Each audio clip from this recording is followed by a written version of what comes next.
To understand the role of the once great city-state of Sodom, you must visualize where it is in relation to the rest of the history of the Semitic people in whose land it lies. Though the recent discovery of Sodom seemed to come out of nowhere, it has been in the same place for thousands of years. It must take its proper place on both maps and timelines of Bible events. It often surprises those who love the Bible when they learn that most of that book's events took place in a footprint smaller than the state of New Jersey. Excepting the sojourns of biblical people in Egypt and captivity in Babylon, and, of course, the travels of the apostles after the time of Jesus, practically everything biblical happened in an 8,000 square mile skinny rectangle that transects the so-called Fertile Crescent, which stretches from the Arabian Gulf to the borders of the Nile River in Egypt.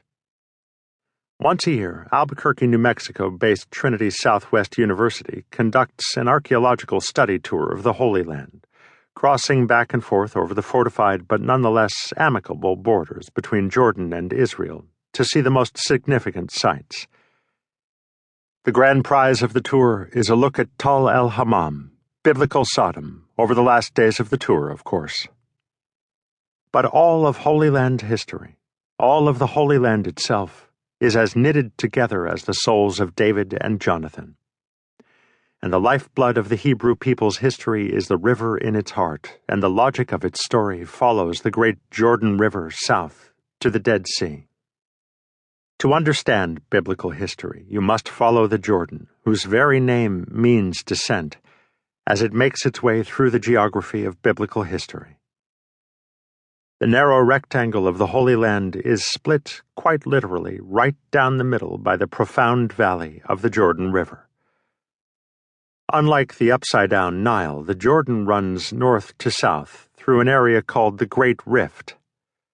This long, deep fissure, formed in antiquity by the shifting of adjacent tectonic plates, stretches from Turkey all the way to the Serengeti Plain in Africa. Its once sub-oceanic past is revealed by its mountaintops, which are here and there crusted with fossils that even today crunch underfoot. In the Holy Land, this rift's northern border is defined by the Lebanon Mountains and the iconic Mount Hermon, the gray-haired mountain, whose summit marks the border of modern Israel. Its 50-foot drifts of snow have inspired psalms, such as the one that compares fellowship to the dews of Mount Hermon.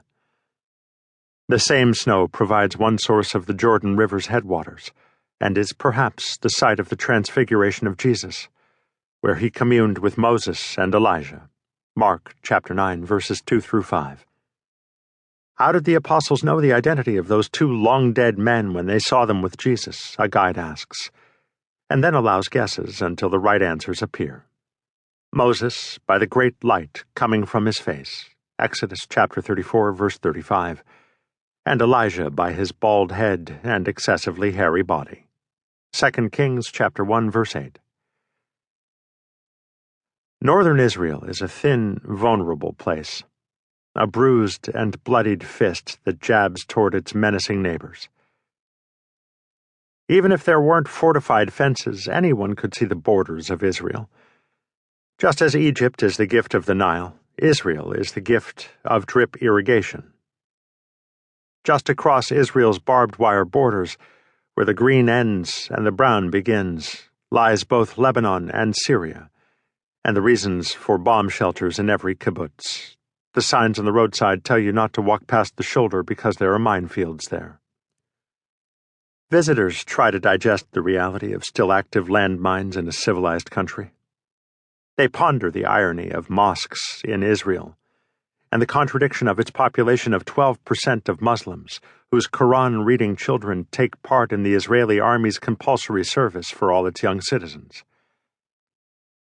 This is the place millions have dreamed of visiting since they heard the Bible stories of childhood. Proportionately, more come here from non-English-speaking countries than not. The popular tourist sites are a Babel, or perhaps a Pentecost, of groups, huddled in semicircles as they listen to discourses in their native tongues by hoarse and earnest tour guides with waving arms.